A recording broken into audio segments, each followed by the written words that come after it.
जब भी हम जो ट्रेडिशनली जो हमें समझ में आता है, जब भी हम बोलते हैं ना इसकी मार्केटिंग करनी, हम ये समझते हैं कि इसकी ना बैनर लगाने, बिलबोर्ड लगाने।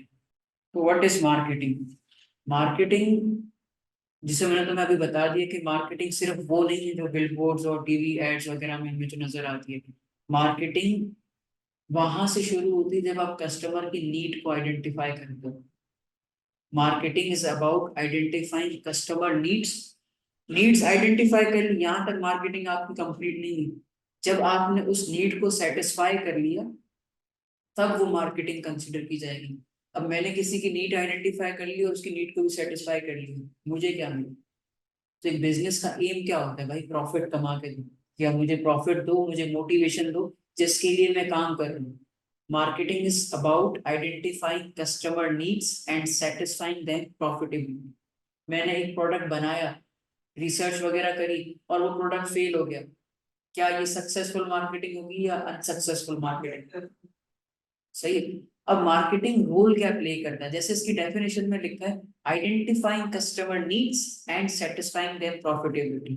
तो मार्केटिंग का पहला रोल क्या है कि आइडेंटिफाई कस्टमर नीड्स। और कस्टमर की नीड्स हमें कैसे पता लगती हैं? या तो हम मार्केट रिसर्च कंडक्ट करें, और ये जितना भी डेटा कलेक्शन आता है ना, वो सब आपका मार्केट रिसर्च में आ जाता है। और डेटाबेस भी होता है। हम किसी रेस्टोरेंट में जाते हैं, खाना खाने जाते हैं, हम क्या करते हैं? जब हम खाना खा, जैसे मैं तुम्हें बताता हूँ, जब कोलाची कराची में नया खोला था ना, तो हर कस्टमर को वो बीच बीच में आके पूछते, सर कैसा लगा, सर हाउस एक्सपीरियंस, कोई चीज खराब है, रिटर्न होके आके पूछते हैं। लेकिन मैं एक तुम्हें बता रहा हूँ, लाइक अब वो जब आप खाना खा लेते हैं ना, फिर अब आपको फॉर्म देते हैं कि सर आप इसमें अपना नंबर लिखें, डेट ऑफ बर्थ लिखें, नंबर, ये वो सारी चीजें लिख लेते हैं। वो क्या है? कस्टमर का data collection, feedback form. Feedback form, इसमें क्या होगा? अब हर रोज 100 कस्टमर जाते हैं, ऐसा नहीं होगा कल किसी, उन 100 में से कल किसी का बर्थडे होगा, कल किसी, मतलब उनके पास एक डेटा बेस आ जाता है। तो उससे वो अपने मार्केट को टारगेट कर सकते हैं, एसएमएस भेज सकते हैं, उनकी बर्थडे सेलिब्रेशन के लिए उनको कोई डिस्काउंटेड टेक्स्ट भेज सकते हैं, क्या उनको लगे हाँ भाई डिस्काउंट मिल रहा है, चलो बर्थडे सेलिब्रेट करते हैं। तो ये डेटा बड़ा इंपॉर्टेंट होता है। आज तक जितना एआई वगैरह चल रहा है वो किस पे बेस करता है? डेटा बेसिस वगैरह इस चीज पे। तो जब तुम्हारे पास डेटा आ गया, अब उस डेटा का फ्रूटफुली यूज करना। तो उस फ्रूटफुली यूज कैसे करोगे? Satisfy customer needs. मुझे पता है इसकी बर्थडे आने वाली है, मैं तुम्हारी इनकम के हिसाब से कोई अच्छा सा, मतलब एक प्रमोशनल टाइप पैकेज बना के तुम्हें टेक्स्ट कर दूंगा, या आपको कॉल करके विश कर दूंगा, सर हैप्पी बर्थडे फ्रॉम कोलाची फैमिली, एंड तुम्हें अच्छा लगेगा। आज के जमाने में कौन ऐसे करता है? बट ये सॉफ्ट सॉफ्ट पॉइंट होते हैं जिसपे आप अपने कस्टमर की नीड्स को सेटिस्फाई करते हैं ना। बैंक करता है, बहुत सारे करते हैं। अभी हम आगे देखेंगे ना कि काफी चीजें होंगी। तो इसका मतलब क्या है? आपने मुझे कॉल की कि सर मेरा बर्थडे है, प्लेस तो राइट हो गई ना, कि यार ये जगह भी अच्छी है, प्रोडक्ट भी राइट है, बस मतलब जो हमने पैकेज बनाया ना कि बर्थडे पार्टी का या बर्थडे डिनर का, उस बंदे के लिए भी सही है। और प्राइस भी मतलब मुनासिब रख दी, नॉर्मल जो मार्केट प्राइस चल रही है उससे थोड़ा सा कम कर ली, ताकि उस बंदे को इंटरेस्ट हो। अगर वो कहीं और प्लान कर रहा था तो उसका वहां से कैंसिल हो गया और वो डायरेक्ट आपके पास आ जाए। कॉम्पिटिटर को आप इस तरीके से थोड़ा सा टक्कर दे सकते हो। और जब आपने नीड आइडेंटिफाई कर ली, कस्टमर्स की नीड्स को सेटिस्फाई भी कर लिया, तो सेटिस्फाई जब अच्छे तरीके से किया ना, तब आपका रिलेशनशिप बन जाएगा, कस्टमर लॉयल्टी बन जाएगी। अब याद होगा, मतलब अक्सर लोगों के साथ ऐसा होता है, जब वो कहीं किसी रेस्टोरेंट में जाते हैं ना, कोई खाना वाना ट्राई करते हैं ना, तो लोगों को बोलते हैं, अबे यार मैंने इसकी चिकन कढ़ाई खाई है, मैंने सॉफ्ट सोल से आइसक्रीम खाई है, या टोयोटा की जो क्रोला क्रॉस आई है ना, बहुत वीआईपी गाड़ी है। तो इससे क्या होता है? कस्टमर की लॉयल्टी भी बढ़ती है और वर्ड ऑफ माउथ मार्केटिंग भी होती है। By building customer relations by variety of techniques, as a business customer loyalty कैसे बिल्ड होती है? Loyalty cards. अब तुम कभी इम्तियाज गए होगे शायद, तो इम्तियाज में ना वो एक लॉयल्टी कार्ड होता है। आप जब भी शॉपिंग करते हो वो आपसे कार्ड लेते हैं, रिवॉर्ड मिलता है, कुछ पॉइंट्स होते हैं। और उसका पॉइंट का क्या है? 1 पॉइंट इक्वल्स टू 1 रुपी। तो आप एक दफा मेरे साथ हुआ था, तो मेरे पता नहीं था मेरे कार्ड में 5,000 पॉइंट जमा हुए थे। तो एक दफा मैंने सिर्फ कार्ड ही दिए, पैसे नहीं दिए, मुफ्त में शॉपिंग करके आ गए। मुफ्त में नहीं करके आए, आपकी पॉइंट कलेक्शन सिस्टम जैसे क्रेडिट कार्ड में होता है। और आफ्टर सेल सर्विस, लाइक हमारी गाड़ी थी, उसका हमने लाइक थोड़ा सा टोयोटा के शोरूम से काम वाम करवाया था। तो आफ्टर 1 वीक हमने जो काम वाम करवाया, उन्होंने कॉल की, सर आपकी गाड़ी कैसे चल रही है, कोई मसला तो नहीं है, कोई प्रॉब्लम आ रही है तो आप हमसे कंसल्ट कर लें। अब वही मैं यहाँ गली में किसी मैकेनिक के पास चले जाऊँ, वो काम ऐसा करके देगा ना, तुम्हें खुद वापस आना पड़ेगा। एक तो ये होगा, या तो वो कभी भी तुमसे कॉल करके नहीं पूछेगा। तो कस्टमर लॉयल्टी, उसको रिस्पेक्ट देके, उसकी सर्विसेज या उसकी अमाउंट जो उसने पे की होती है ना, उसकी वैल्यू प्रोवाइड करके ही आप अच्छा कस्टमर को लॉयल कर सकते हो। जब कस्टमर लॉयल्टी बढ़ती है तो ब्रांड लॉयल्टी भी इसके साथ साथ आती रहती है। और ब्रांड लॉयल्टी वन टाइम नहीं होती, वो विद ईयर्स विद टाइम बनती रहती है। सही। अब मेरा लाइक आउटफिल्टर्स में अक्सर शॉपिंग वगैरह करता रहता हूँ, तो मैं कभी शर्ट्स वगैरह लेता हूँ, तो उन्होंने लाइक मेरा नंबर ले लेते हैं हर टाइम जब भी मैं जाता हूँ। तो वीकली मंथली किसी 14 अगस्त को हर वक्त उनका ना एक मैसेज आता रहता है, 20% of, 30% of, use special code. तो ये सारी चीजें होती कस्टमर को लॉयल बनाने की। अब जितना तुम किसी के बारे में इंफॉर्मेशन गैदर करोगे ना, उतना ही तुम उससे अच्छा ताल्लुक या रिश्ता बना सकते हो। अक्सर ऐसा होता है कि आप किसी अननोन जगह पे जाते हो और आप किसी स्ट्रेंजर से मिल जाते हो, और उसको पता लग जाता है कि भाई आप XYZ बंदे के पड़ोसी हो, और XYZ बंदा आपको जानता है जिसके साथ आपका अच्छा ताल्लुक है। फिर वो आपको चीजें गिन के बता रहा होता है, आपके अब्बा के पास ब्लैक करोला है, आप कल यहाँ मतलब इस तरीके से वो इंफॉर्मेशन गैदर करता है ना। वो इसलिए करता है कि आपका उसके साथ जो एक स्ट्रेंज फीलिंग होती है, जो रिलेशनशिप होता है, वो अच्छा हो जाता है। फिर आप अच्छे से काम कर सकते हो, एक दूसरे को समझ सकते हो। This makes marketing in a more effective way. Bank में जो कस्टमर रिलेशनशिप मैनेजर होते हैं, वो अक्सर पूछते हैं ना, सर आप क्या काम करते हैं, आपके कितने बेटे हैं, कितनी बेटियां हैं, कितने मतलब आप मैरिड हैं। तो फिर वो इन्फॉर्मेशन गैदर कर रहा होता है, फिर आपको एक हफ्ते बाद कॉल करेंगे, सर एक इंश्योरेंस पॉलिसी आई हुई है, तालीम प्लान, पता नहीं इस तरह की उनका सेलिंग स्टाइल होता है, तो उस तरीके से टारगेट करता है। Understanding why a customer is buying one hour product, तो उसको और भी पता चलता है वो अल फला बैंक क्यों यूज करता है, SBL मीजान क्यों यूज नहीं करता। अब ये 4 स्टेप्स या 4 रूल्स आपने देख लिए, तो लास्ट रूल क्या आता है, anticipate changes in customer needs. एक पैटर्न बन जाता है, आप चीजें समझने लग जाते हो, आपका कस्टमर कब क्या चीज खरीदेगा। थोड़ी सी वेग एग्जांपल है तो मैं बता देता हूँ। फॉर एग्जाम्पल, तुम बिल्कुल रॉ बंदे हो, तुम्हें हॉर्स राइडिंग करने का बहुत शौक है, हॉर्स राइडिंग करने का बहुत शौक है, और तुम पहली दफा घोड़े पे बैठे, वो छलांगे मार रहा है, यहाँ भाग रहा है, वहां भाग रहा है, पर तुमने उसको लर्न कर लिया कंट्रोल किस तरीके से करना है। तुम जा रहे हो, आगे स्पीड ब्रेकर आया, तुमने उसको उसकी जो रोप्स होते उसको खींचा, तो उसने छलांग मार ली। आगे गए, वापस एक ब्रिज आया, तुमने उसको रोप्स को खींचा, वो छलांग मार। तो एक टाइम ऐसा है ना, तो वो पैटर्न रिपीट होता गया, तुम सो गए। अब चेंज पैटर्न आ गया। अब तुम सो गए, अब घोड़ा तो चल रहा है।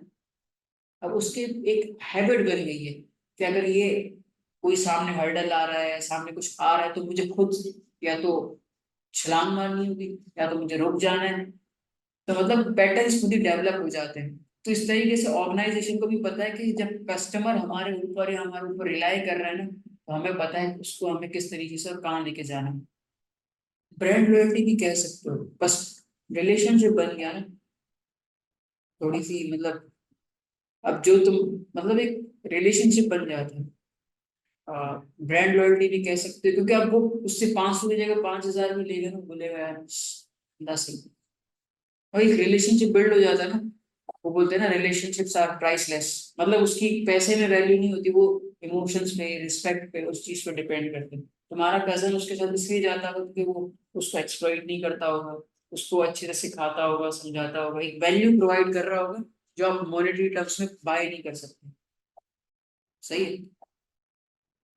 अब customer loyalty is when existing customers continually by the same product from the same business. तुमने जैसे कि पहले जई इंस्टीट्यूट से इस्लामियत पढ़ा, तुमने कहा यार सर तो बड़ा अच्छा, फिर तुमने बोला पीएचडी भी यहीं से पढ़ूंगा, फिर तुमने बोला नहीं यार दो ले रहा हूँ यार, एक उर्दू भी पढ़ लेता। मैं पहले सर एक की, उससे तो हमने 3 सब्जेक्ट पढ़ लिया, अब तुमने बोला यार अब मैं कहाँ भागता फिरूंगा, ये घर के करीब भी है, अच्छा माहौल वगैरह है, तो तुम, ये कस्टमर लॉयल्टी मिल गई। और उसने तुम्हें डिस्काउंट भी दे दिया कि भाई 5 सब्जेक्ट पढ़ोगे, वैसे मैं 5,000 लेता हूँ, तुमसे 4,000। समझ रहे हो? तो इस तरीके से वो कस्टमर लॉयल्टी होती है। और ब्रांड लॉयल्टी में नॉन मॉनेटरी फैक्टर्स आते हैं, परसेप्शन आता है, इमेज एंड एक्सपीरियंस।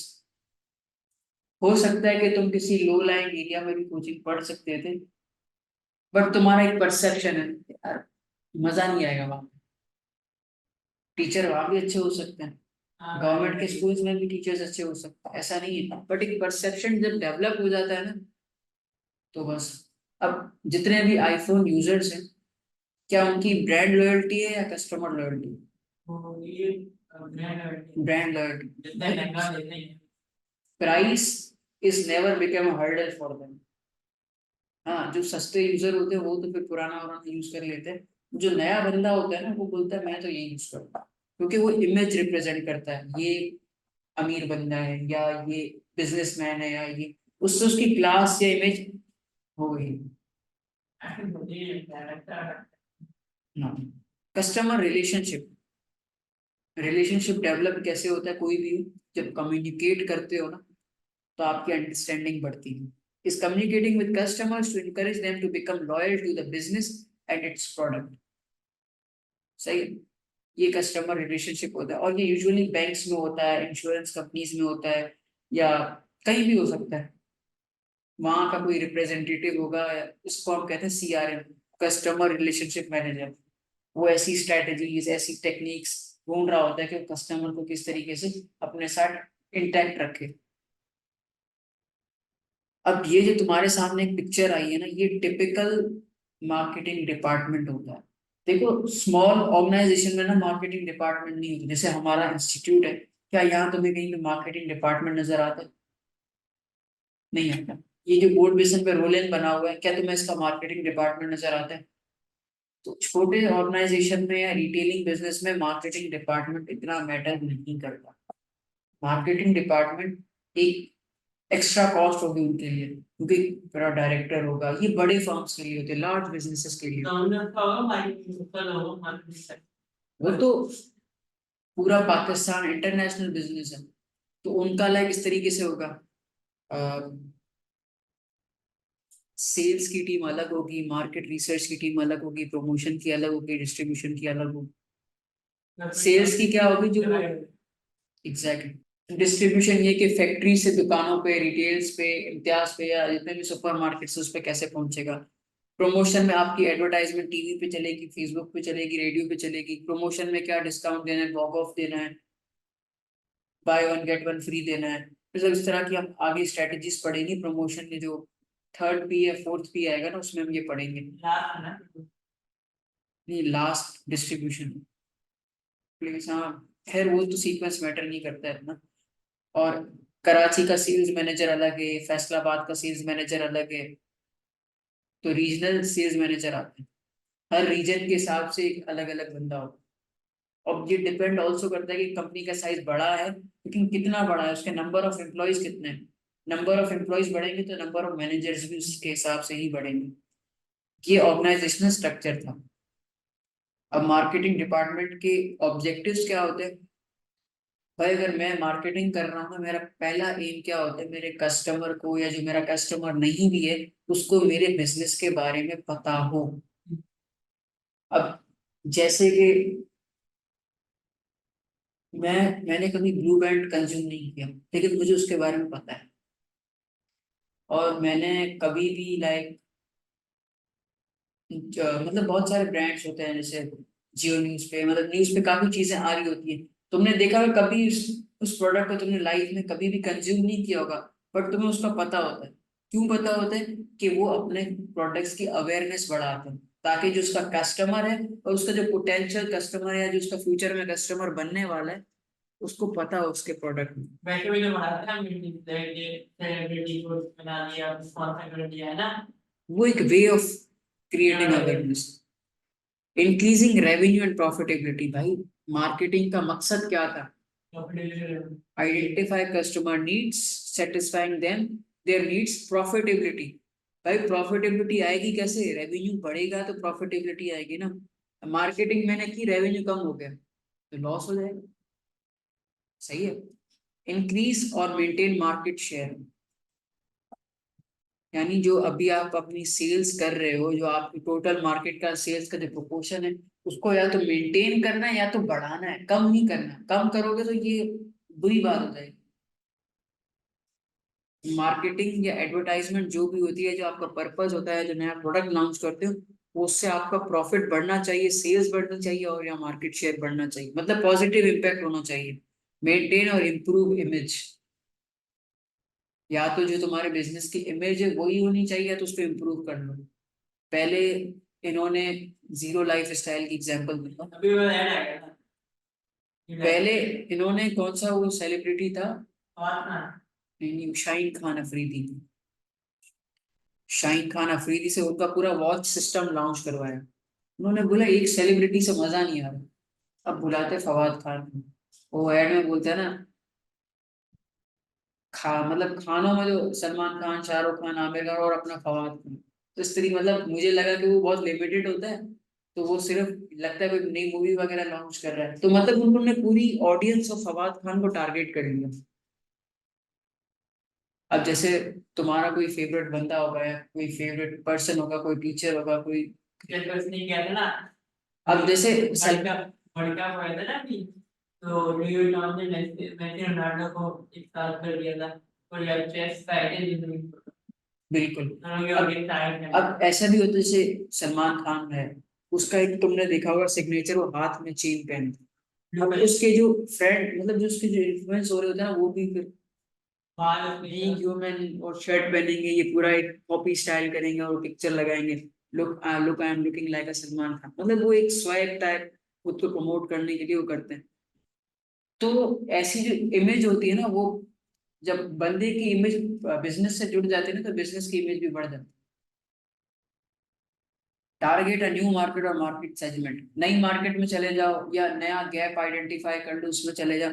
सेगमेंट का मतलब क्या है, ये आगे सेगमेंटेशन क्या होता है? डिवाइड ग्रुप में कौन से उसमें इनकम लेवल पे और कौन से स्पेशल पे डिवाइड डिस्ट्रीब्यूट होता है, यही होता है ना। सही। तो मतलब डिवाइड और breaking market into small segments, age, gender, geographic region, culture, language, ये सारे छोटे छोटे छोटे फीचर्स है जिस पे आप अपनी मार्केट को ब्रेक करते हो और उसमें अपना यूएसपी यानी यूनिक सेलिंग पॉइंट आइडेंटिफाई करते हो। Enter in a new market, मतलब जाइए इंस्टीट्यूट दुबई में खुल जाए, हाँ, यूएई, काफी ऐसे स्टूडेंट्स हैं यूएई में, सऊदी अरब में, सऊदी अरेबिया में, वो पाकिस्तान से कोचिंग प्रीफर करते हैं। क्यों? क्योंकि सस्ता पड़ता है, ऑनलाइन प्लेटफॉर्म बना सकते हैं।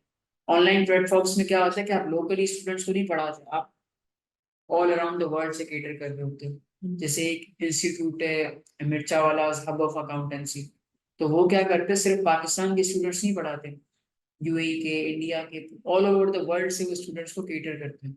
ऑनलाइन में ये फायदा है, आप डिफरेंट मार्केट्स को टैप कर सकते हो। तो फिर वो जब पढ़ाते हैं तो अलग अलग यूएई अलग होती होगी, उनकी अलग सबकी होती है, जैसे ओ एंड ए लेवल्स है सेम, तो वो एक यूके की डिग्री है ना, तो स्टैंडर्डाइज्ड होती है, उसके एग्जाम, उसके कंटेंट सब एक ही होता है। तो develop new products, new products, ये भी हम प्रोडक्ट के चैप्टर में पढ़ेंगे कि कुछ प्रोडक्ट हमारे मेच्योरिटी पे पहुंच जाते हैं, डिक्लाइन होने वाले प्रोडक्ट लाइफ साइकिल, तो किस टाइम पे कौन सा हमें क्या स्टेप लेना चाहिए, क्या प्राइसिंग, ये सब हम पढ़ेंगे। मेच्योरिटी पे आता है ना। और न्यू डेवलपमेंट और डेवलप न्यू प्रोडक्ट एक एक्सपेंसिव चीज है, मतलब रिसर्च करनी पड़ती है, काफी पैसे वैसे लगाने पड़ते हैं। R&D, हाँ, R&D cost. Why customers spending pattern change? बहुत सारे रीजंस हो सकते हैं। एक नहीं, फोर दो है, नहीं, तीन नहीं, चार नहीं, हजार की मेन चीजें। मेन फोर है ना। बुक में ऐसे छोटा बताने के लिए चार लिखे हैं। अब तुम मुझे ये भी बता सकते हो, एक तो तुम्हारी एज चेंज हो गई, जब तुम छोटे थे ना तो तुम्हारी अम्मी तुम्हारे छोटे कपड़े खिलौने वगैरह खरीदती थी। अब तुम बड़े हो गए, अब तुम आईफोन खरीदते हो, अब तुम नाइकी के शूज खरीदते हो, अब तुम बड़े सैलून में जाके हेयर कट करवाते हो। अब तुम्हारी स्पेंडिंग पैटर्न चेंज हो गई बिकॉज ऑफ एज। सर्दी थी, सर्दी में तुम सूप पीते थे, गर्मी में तुम शरबत पीते हो। मतलब मौसम भी काफी एक बड़ा रोल प्ले करता है। जैसे चेंज इन वेदर कंडीशन होता है। स्पेंडिंग भी, बारिश हो रही तो अम्ब्रेला खरीदोगे। चेंज इन टेक्नोलॉजी, अब टेक्नोलॉजी की चेंज की वजह से पहले हम लोकल ट्रांसपोर्ट को फॉलो करते थे, अब हम उबर करीब, जैसे चेंज टेक्नोलॉजी होता है, पहले डेस्कटॉप में पूरा एडवांस आ गया। अब लैपटॉप यूज करते हो, अब आईपैड यूज करते हो, मोबाइल यूज करते हो। ये सब टेक्नोलॉजी की इनोवेशन है। इनकम तुम्हारी बढ़ जाएगी तो आप क्या करोगे, आप महंगे से महंगी चीजें परचेज करोगे, आप अपने लिविंग स्टैंडर्ड को बेहतर करोगे। इनकम कम हो जाएगी, जॉब छूट जाएगी, अनएम्प्लॉयड हो जाएगी तो सस्ती चीजों पे आ जाओगे। एजिंग पॉपुलेशन में क्या होता है, दादी एंटी दादी अम्मा गोलियां खाती हैं, एजिंग क्रीम लगाती हैं। लेकिन अगर आप एज ए यंगस्टर हो, आप क्या करोगे, आप फेस वॉश लोगे, सन ब्लॉक लोगे। मतलब हर एज के हिसाब से इतना सेगमेंटाइजेशन हो गया ना, तो कस्टमर का स्पेंडिंग पैटर्न चेंज होता ही होता है। सही है। अब जैसे तुम यंगस्टर हो, तुम बोलो यार अभी तो मैं 15 साल हूँ, अभी तो मेरी उम्र 60 65 साल तो है, तो पैसा कमाता हूँ, उसी लाइफ को एंजॉय करता हूँ। भाई जो 60 ईयर्स का जो बंदा होगा ना, वो बोलेगा कभी भी टपक सकता हूँ, ये कभी भी अल्लाह को प्यारा हो सकता हूँ, तो मैं अपने बच्चों के लिए कुछ सेविंग वगैरह करके जाऊँ ताकि उनका सीन सही रहे। तो ये सारी चीजें होती हैं जो हमने बेसिक मार्केटिंग में पढ़ी है। अब